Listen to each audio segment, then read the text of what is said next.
Olá, seja muito bem-vindo, seja muito bem-vinda. Eu sou o Júlio Sena e hoje eu vou trazer para você um papo. Vamos falar sobre como desconectar para reconectar. As escolas brasileiras já estão sentindo os efeitos muito positivos de um ambiente escolar sem telas, sem celulares e com mais conexões humanas.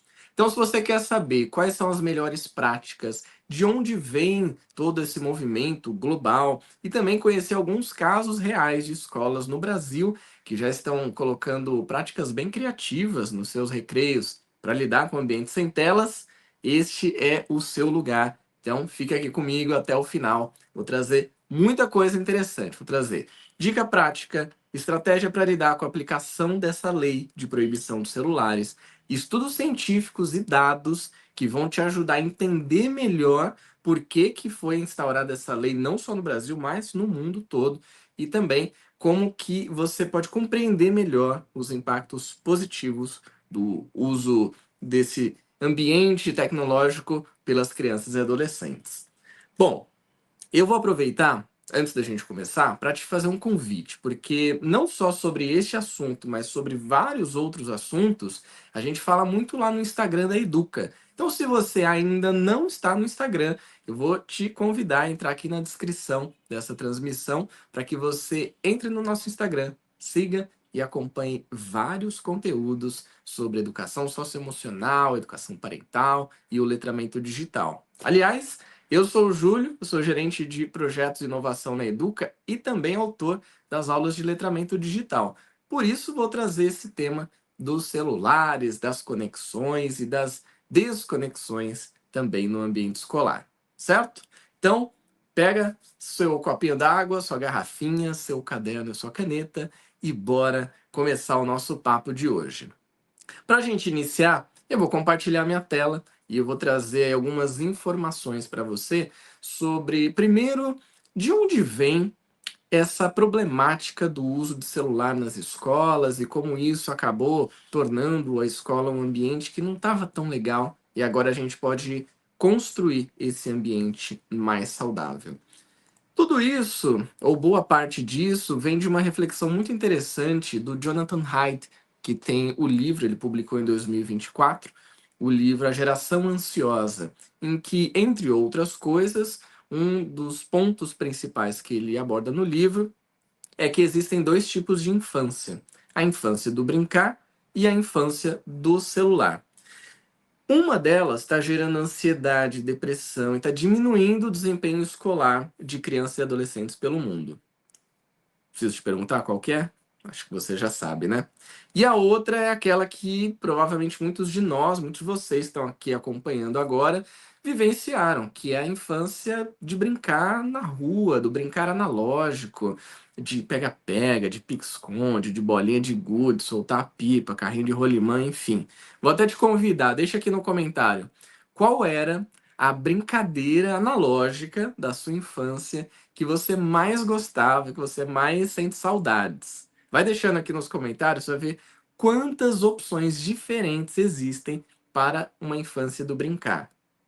Com o passar dos anos, a tecnologia se popularizando, a gente chega então no momento em que o celular passa a fazer parte da vida de crianças e adolescentes em idades cada vez mais jovens. Isso é um perigo. Eu vou mostrar para vocês aqui alguns dados, alguns estudos que foram feitos e que o Jonathan Haidt apresenta no livro dele, que demonstram o impacto dos celulares na vida dessas pessoas que a gente tem querendo preparar para o mundo, mas também sofrendo os impactos da tecnologia. Muito bem, vamos começar então falando disso, porque olha só este gráfico aqui. O tempo diário que pessoas passam com amigos de acordo com a faixa etária. Veja a diferença que há. Vou até aumentar a tela. Lá para os idos de 2003, 2005, mais ou menos, esse tempo diário de jovens de 15 a 24 anos era de quase 160 minutos. Mas veja que em 2019 ele diminuiu muito, foi para menos de 1 hora por dia. Ou seja, tá passando menos tempo com os amigos, e aí quando eu falo tempo com amigo, é tempo analógico, tá? Não é, tava jogando Fortnite com os meus amigos online, então eu estou passando tempo com eles? Não, é diferente, né? Outro tempo que a gente tá falando aqui. Veja este outro gráfico. Esse aqui é interessante, né? As gerações mais antigas tinham muito essa vontade de realizar atividades adultas, como consumo de álcool, trabalhar, tirar a carteira de motorista ou até praticar o sexo. Mas veja que lá dos anos 70, 80 até os idos dos anos 2018, 2020, isso caiu drasticamente. Então, nem isso mais os adolescentes estão querendo fazer. E tem mais. Veja que a taxa de depressão entre meninas e meninos cresceu. Mas a de meninas cresceu vertiginosamente. Vocês estão percebendo que tem uma mancha em todos os gráficos, tem um retângulo roxo demonstrando que dentro daquele período o aumento foi ainda mais drástico. Eu já vou falar sobre ele. Aqui é interessante dizer que algumas pessoas apontavam que o desemprego poderia gerar essa sensação ruim, poderia gerar depressão em meninos e meninas. Mas o desemprego caiu. Olha só. Teve aqui uma alta perto de 2008, 2009, tivemos a crise, né, de 2008, mas depois caiu e a depressão subiu.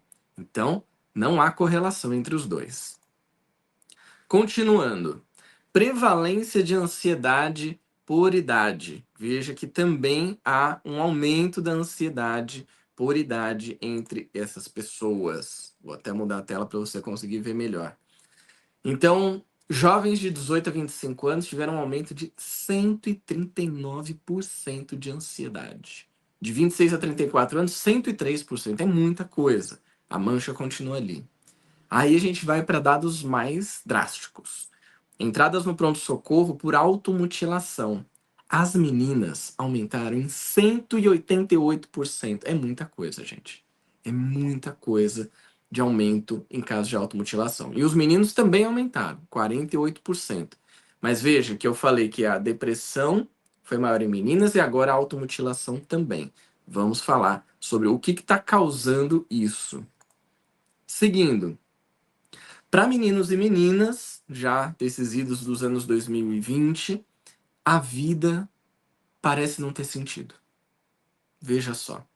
Cada vez mais jovens não estão encontrando um sentido na vida. E tivemos, mais uma vez, esse aumento no período indicado. Por fim, veja que a taxa de suicídio, que também, infelizmente, um mal que tem acontecido na sociedade e com crianças também, não só adolescentes, também aumentou. Meninos têm um aumento de 91%, mas a taxa deles é maior que das meninas. Isso é um dado factual, né, de que meninos têm menos depressão, mas tiram a vida mais do que as meninas. As meninas têm mais depressão, mas a taxa de suicídio é menor. Ainda assim, ela cresceu vertiginosamente. E isso é muito impactante para todos nós. Agora, o que causa tudo isso, ou qual foi um dos principais fatores que aqui, neste período, entre 2010 e 2015, gerou tantos gráficos ruins, como a gente viu, tantos impactos negativos? É que neste período foi criada uma rede social, dentre tantas outras, chamada Instagram. Uma rede social que estudos científicos, dados médicos, psiquiátricos e de psicólogos já apontou como a rede social que mais tem impacto negativo, especialmente em meninas, por conta da dinâmica da comparação. A dinâmica de que a minha vida não é tão boa quanto a sua, de que o meu corpo não é tão bonito quanto o seu, de que meu rosto não chama tanta atenção quanto o seu, e isso tem feito as meninas entrarem em depressão e se automutilar. Então veja que a rede social, que existe dentro de uma lógica de captação de atenção, para você ficar preso ali nela, tem impactado muito a vida de crianças e adolescentes.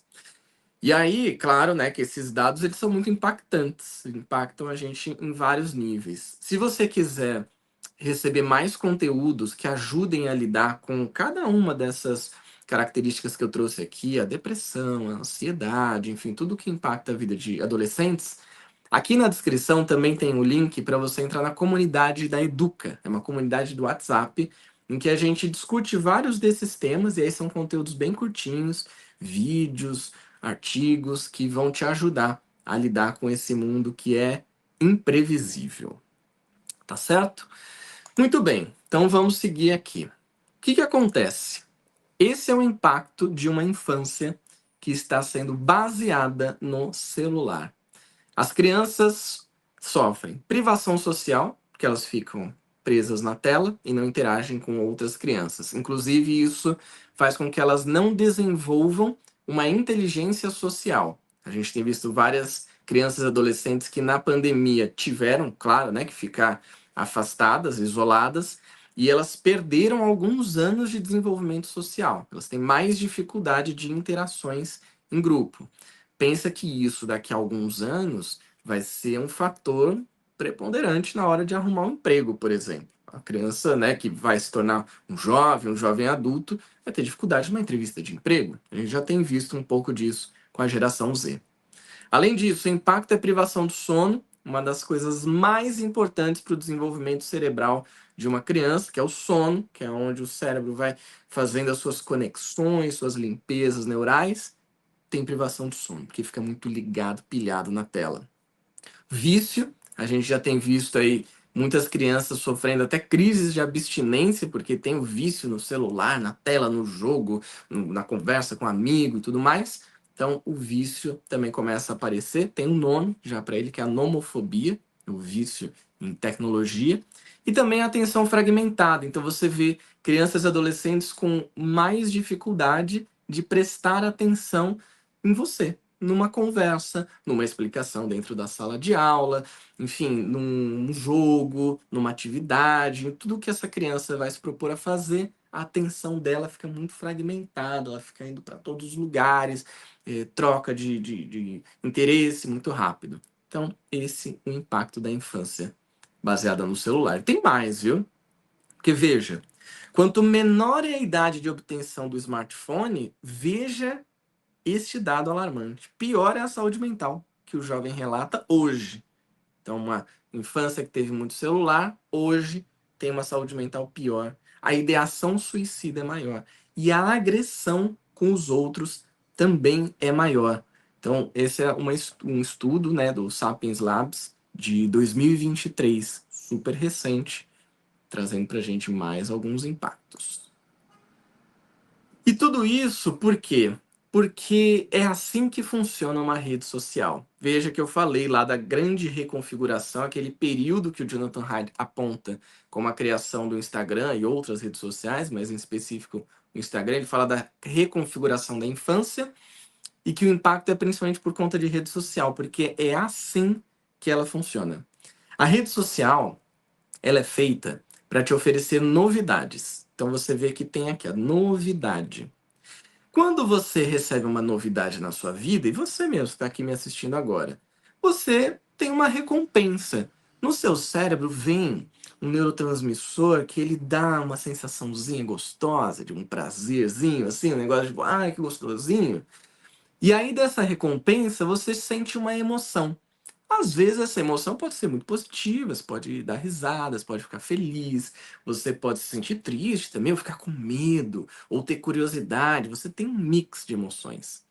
E aí o seu cérebro, ele vai agir de que maneira? Ele vai querer um pouquinho mais. Então ele vai procurar mais novidade. E aí quando você tem a novidade, você tem aquela recompensa, te gera uma emoção, você quer mais novidade.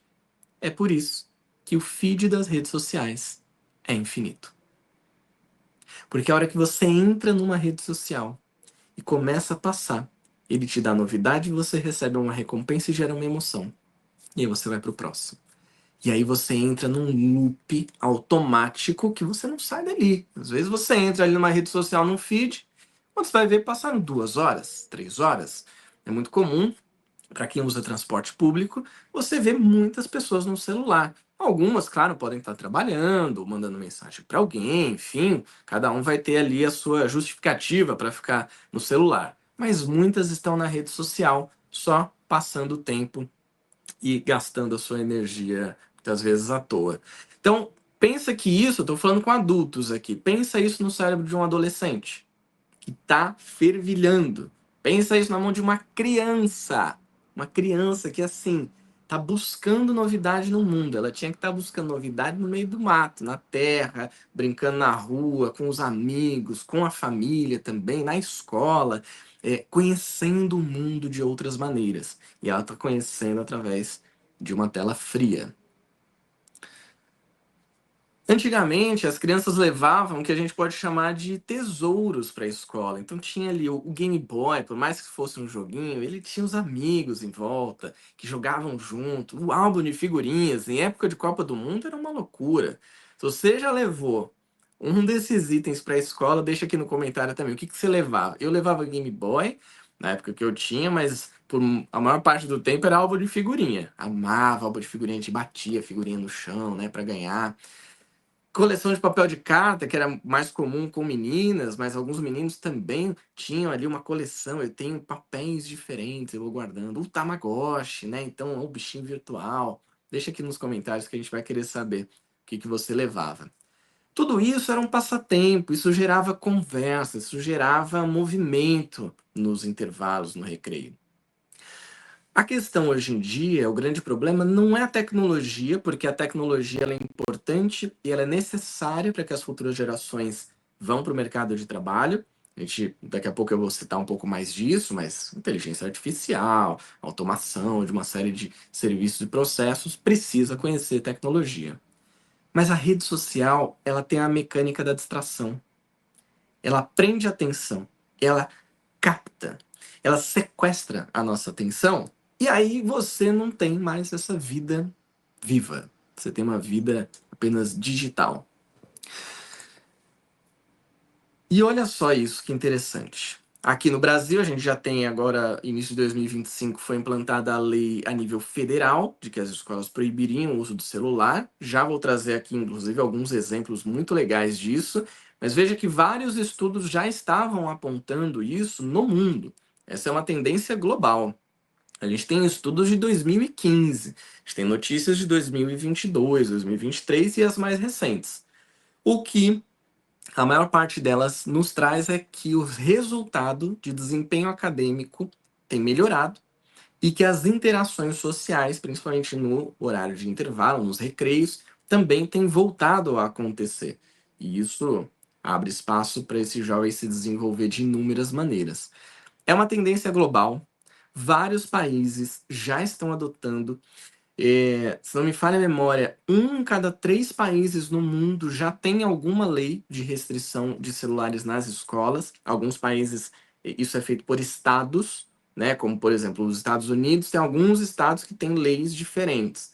Então, vários países no mundo já aplicaram essas leis e têm colhido bons frutos.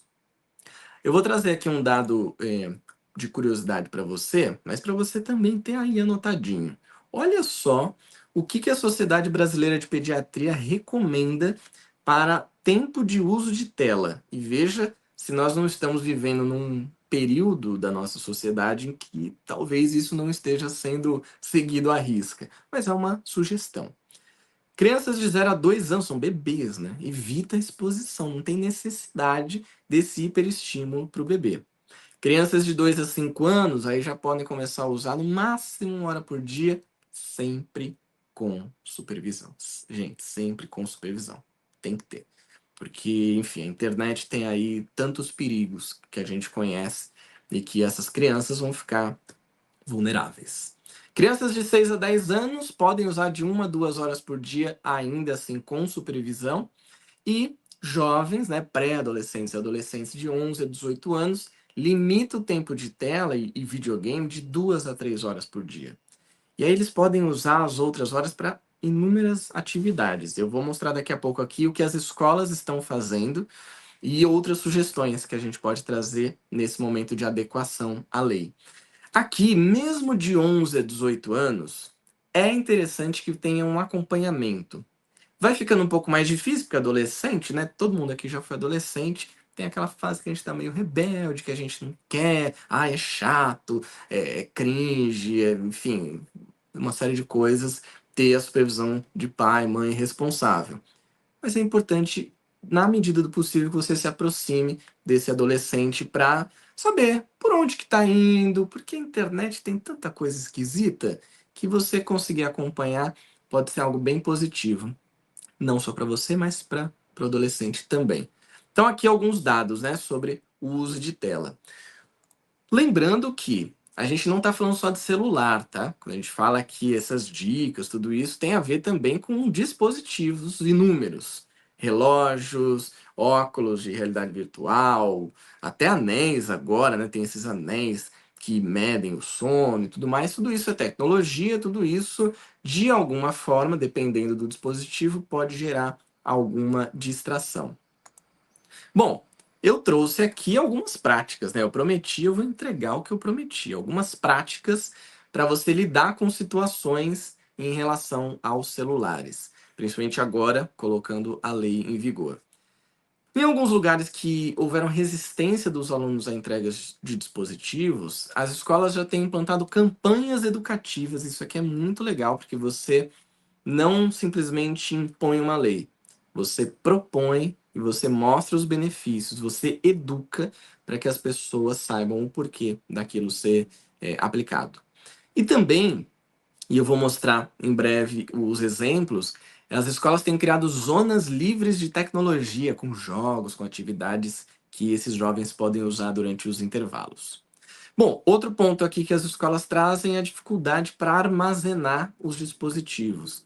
Aí eu ponho aqui duas dicas, duas práticas que já têm acontecido. Primeiro, uma sala onde você pode armazenar esses dispositivos numerados, pode ter uma portinha, então já tem aqueles armários menores que só encaixa ali o celular, você tranca, o aluno pode trazer um cadeado, ele trava o cadeado, no fim das atividades escolares, vai lá e recupera o seu celular. Então, essas caixas com divisórias, elas podem ser usadas tanto dentro da sala de aula, quanto nos corredores ou alguma sala mais específica, perto da entrada, por exemplo, da escola.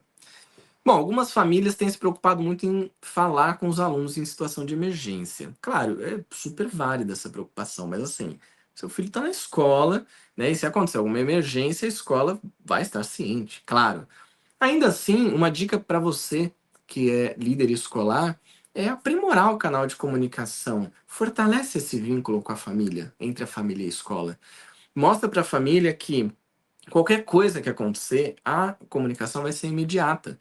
Que se a família precisar falar com essa criança ou adolescente, essa criança ou adolescente vai receber informação. Então é um momento de você fortalecer o seu vínculo com as famílias. Outro ponto aqui, o aumento de ansiedade em alunos dependentes de dispositivos. Esse aqui é aquilo que eu falei, né? Os alunos que estão dependentes de dispositivos têm a nomofobia, podem ter até alguma crise de ansiedade. O que dá para fazer? Espaço de escuta e acolhimento. Tem que ter apoio psicológico, porque é um momento, é um desmame. Se a gente for falar, né, a realidade que essa galera está vivendo, um desmame daquele dispositivo. E também, algumas escolas têm colocado em prática campanhas de desaceleração. O que é isso?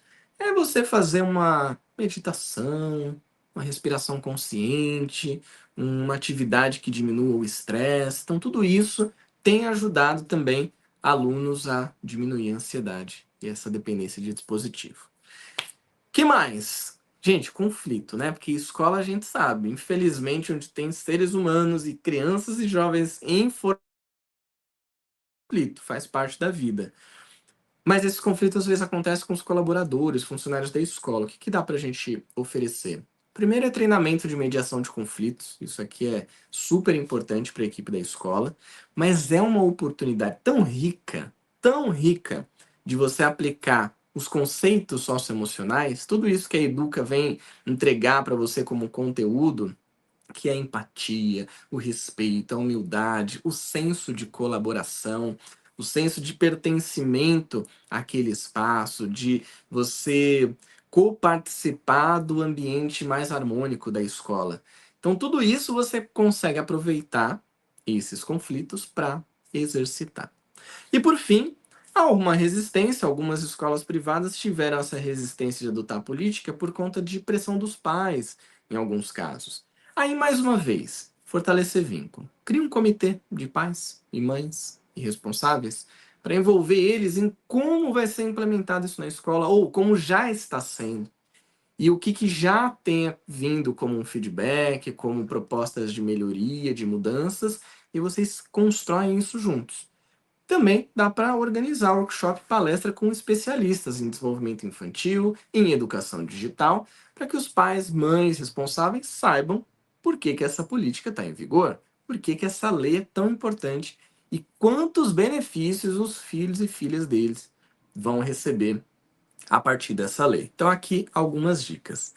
O que eu quero mostrar para você? Quero mostrar para você o que algumas escolas já estão fazendo. Mas antes disso, aqui na nossa descrição também dessa transmissão, se você quiser se aprofundar mais, ler algum artigo que fale sobre o impacto de tecnologia na infância, estratégia para lidar com inúmeras situações com os seus filhos, vai ter um link do blog da Educa. O blog da Educa tá incrível, muito assunto bom. E, claro, coisas novas chegando, mais temáticas que vão te ajudar a lidar com os desafios de preparar essas gerações para o futuro. Então, clica aqui no link da descrição. Muito bem, vamos para os cases? Vamos para os cases. O que as escolas estão fazendo? E eu achei interessante isso, né? Os recreios sem telas, eles viraram recreios divertidos, barulhentos e vivos. Tem vida na escola agora. Olha que legal. Muitas escolas estão abrindo espaço para os esportes, então quadras poliesportivas, pimbolim, ping-pong e até promovendo pequenos campeonatos. Tem um colégio aqui, uns colégios em Minas Gerais que fizeram isso, colocaram pimbolim ou o famoso totó em algumas regiões. E apesar de ter ali jogo de tabuleiro, de ter quadra poliesportiva, a galera adorou o totó. Começaram a organizar campeonatos de totó. Um dos colégios que eu vi que realizou isso foi o Sagrado Coração de Jesus. Tornou os recreios muito mais divertidos. Cultura, isso aqui é muito legal. Espaço para dança, para música, cantinho de leitura. E claro, né, a escola oferece os materiais. Então, às vezes é uma caixinha de som, os próprios livros, enfim, para que os alunos tenham condições de colocar aquilo em prática. E olha só, no Ceará, o próprio governo do Ceará compartilhou 5 dicas sobre o que fazer na escola sem celular. E a primeira delas foi muito bem aceita pelas escolas e pelos alunos, que é dançar forró no recreio. Gente, maravilhoso. Pensa, vai pro recreio, dança um forrozinho, come ali o seu lanche e volta a estudar. Então você dá também aquela relaxada, se diverte. Isso é muito legal.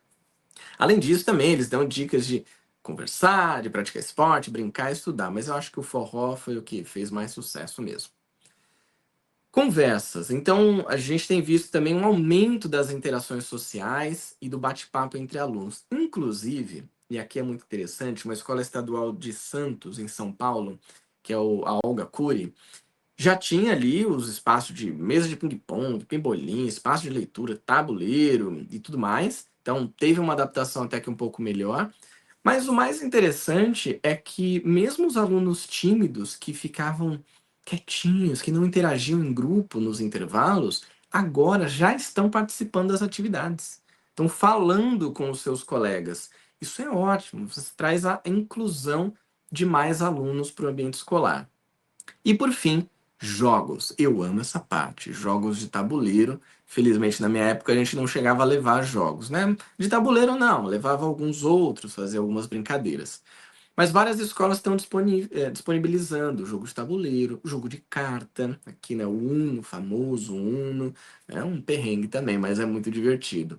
E, claro, as mesas para as brincadeiras. Seja para o tabuleiro, mas às vezes os próprios alunos trazem outros elementos. Ah, eu quero trazer papéis e desenhar com os meus amigos, fazer alguma arte, cortar. Beleza, você tem um espaço disponível para isso. Então veja que aqui a gente tem um acervo incrível de ideias para as escolas colocarem em prática e várias delas já lidando muito bem com isso. Eu quero aproveitar para trazer também um alerta, tá? Eu vou chamar ele de alerta, uma reflexão aqui. O papel da escola, ele vai além do ambiente escolar. Então, mais do que promover essas práticas enquanto o aluno está ali, é também preparar esses alunos para quando não estiver na escola, para que esses alunos possam usar a tecnologia de uma forma saudável. E existem muitas maneiras de fazer isso. Desenvolvendo o pensamento crítico, fazendo a reflexão sobre os impactos negativos, sobre possibilidades interessantes, positivas de você usar a tecnologia. Porque o papel da educação e de todo mundo que promove bem-estar é a gente promover, proporcionar, incentivar, enquadrar na agenda desses alunos bons conteúdos, boas práticas, para quando o estudante estiver livre. Senão, ele vai sair da escola, vai pegar o celular e vai ficar o resto do dia no celular, passando o feed infinito, entrando todo aquele vórtex que eu já falei para você. Então, o aluno ele precisa saber usar o celular e o computador, principalmente com esse olhar para o mercado de trabalho. Porque é isso. Como é que a escola pode preparar esses alunos, não só dentro das disciplinas, que são super importantes para o vestibular, mas de uma maneira positiva e útil e produtiva com a tecnologia? Então é aí que vem as orientações que nós, como educadores, temos que dar. Por mais que elas sejam difíceis de serem implementadas, tá? Eu sei, eu não estou falando aqui, nossa, é o mundo ideal, é claro. Mas vale a pena a gente investir nisso. O mundo, ele está cada vez mais digital. Então a gente precisa encontrar esse meio termo. É aí que entra também, é claro, o letramento digital. E aí eu sou suspeito para falar, né? Mas não tem como ir contra essa verdade de que o letramento digital é cada vez mais importante na nossa vida, para todos nós, mas principalmente para crianças e adolescentes. A Educa traz dezenas de aulas sobre letramento digital em todo o ensino fundamental, que ajudam os alunos a usar a tecnologia com ética e pensamento crítico, que ajuda a combater vício digital. Tem aula sobre o equilíbrio entre o tempo online e o tempo offline, o vício em tela. Apoia a segurança da família, então também tem aulas que ajudam esse adolescente a como proteger as suas informações, como não cair em golpes na internet. E também promover o equilíbrio emocional na vida online, ou seja, como é que eu lido com essa dinâmica de redes sociais em que há muita comparação o tempo todo, em que eu me sinto pressionada para mostrar o que eu sou, às vezes até o que eu não sou. Então, temos muitas aulas sobre isso também. Além disso, em 2025, nosso novo material do ensino fundamental traz aulas sobre inteligência artificial, várias aulas muito legais sobre isso. Traz aulas sobre bets, sobre apostas online. Traz aulas sobre cyberbullying. Enfim, uma infinidade de coisas que vai ajudar os alunos a se protegerem e também tirar um bom uso da tecnologia. Por exemplo, produzindo seu próprio podcast, fazendo boas apresentações e por aí vai. Certo? Então o letramento digital ele vem como essa grande força, esse pilar importante da educação de crianças e jovens atualmente. E aqui eu vou deixar mais alguma. Olha só, tô entregando coisa pra caramba, hein? Mais algumas estratégias para você lidar com esse momento de menos telas. Vamos recuperar a infância do brincar? Como é que a gente faz isso? Mais tempo de recreio, na medida do possível. Algumas escolas já têm refletido e até testado isso. Aumentar um pouquinho, bota 5 minutos a mais no recreio, aproveita. O recreio também é lugar de aprendizado. Dá infraestrutura para brincadeiras livres, já trouxe aqui alguns exemplos de escolas que estão fazendo isso. Oferecer o letramento digital, isso aqui é mega importante. E a educação socioemocional também, né? Então, isso durante o período letivo, os alunos podem conhecer mais sobre emoções, sobre os pilares da saúde emocional, sobre felicidade, sobre humanidade, cidadania e por aí vai. A educação parental, ela vem para atender uma necessidade das famílias lidarem melhor com a tecnologia e com seus filhos. Promover a atividade ao ar livre é bom demais, né? Botar o pé na terra, botar o pé na grama, o pé na areia, enfim, aonde você tiver vida, onde tiver natureza, permitir que esses alunos estejam presentes nisso também. Projetos de voluntariado também é uma estratégia bem interessante, porque começa a engajar os alunos numa ótica de cidadania, tá ali dentro da educação socioemocional, e oferece uma outra atividade para substituir pelo celular. Fomentar clubes e atividades extracurriculares, então desde um clube do livro até um grupo de xadrez ou um grupo de dança mesmo, que vai ensinar dança ali entre os próprios alunos, pode ser bem bacana. Incentivar a leitura de livros físicos, e aqui é mais para que também essa criança, esse adolescente desenvolva não só a leitura, que é um ponto que, felizmente, o nosso país lê muito pouco, então incentivar isso desde a infância e adolescência pode mudar um pouco esse jogo no futuro, mas você tem ali o contato do livro, né? Toda escola tem uma biblioteca, pode oferecer livros físicos. E por fim, utilizar métodos de ensino que sejam mais interativos. Isso eu sei que você, educador, educadora, tem se esforçado muito para fazer, então fica mais como um incentivo. Continue. Quanto você puder trazer de outras práticas, de outros métodos que tornem a aula mais interativa, um pouco menos expositiva, super em linha, vai ajudar bastante, tá certo? Lembrando que a tecnologia, ela é uma ferramenta. Ela é só uma ferramenta que a gente usa e que facilita muito a nossa vida. Mas a real é que a interação social é o olho no olho, é o brincar livre, é o recreio barulhento. Isso é vida. Tecnologia é ferramenta. E isso é vida. Então, meu desejo aqui é que as escolas possam ter cada vez mais vida pulsante e que elas saibam usar as ferramentas de uma maneira cada vez mais saudável. Tá certo?